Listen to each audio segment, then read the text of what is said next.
Mes amis, si nous sommes en train de parler du prophétique, rassurons-nous que nous parlons avec l'omniscient. Dieu qui sait tout. Ça ne peut pas être normal. Vous n'êtes pas en train d'être en interaction avec la connaissance humaine. Vous êtes en interaction avec l'omniscience divine. C'est-à-dire, vous ne parlez pas avec la conscience que l'homme comprend. Vous parlez avec la base des données universelles que l'homme peut oublier. Est-ce que ça va toujours? Aujourd'hui, je vous ai dit, c'est que de l'entraînement.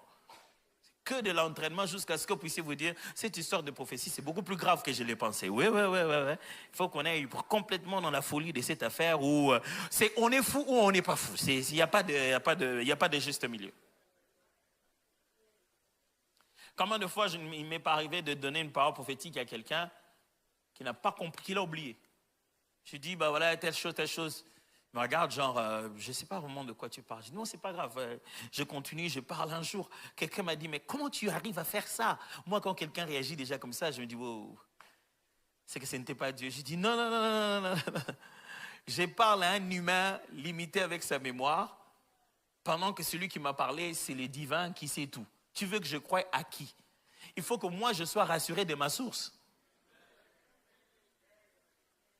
C'est après, il dit, un jour, je n'oublierai jamais cet exemple parce que ça m'avait trop fait rire.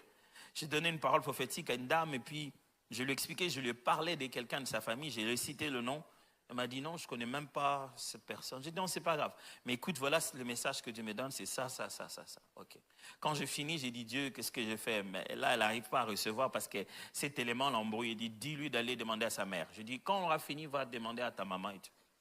Elle a oublié la semaine, un jour, 2 jours après, elle est allée voir sa mère. Elle a dit, ah mais tiens, est-ce qu'on connaît quelqu'un qui s'appelle comme ça? Tu vois, il a appelé le nom en entier, son nom de famille. Et sa mère a dit, mais ouais, mais c'est ton oncle avec qui tu appelles ce petit nom-là. Ça, c'est son vrai nom de famille qu'il y a dans ses documents. Si tu connais ton oncle par son petit nom, Dieu le connaît par le nom qu'il y a dans sa date de naissance. Tu veux que je croie à qui? À toi qui connais les petits noms ou à Dieu qui a vu ce qu'il y avait dans l'acte de naissance? Si je l'appelais par le petit nom, tu allais croire qu'on me l'a dit, que j'ai vu ça sur Facebook.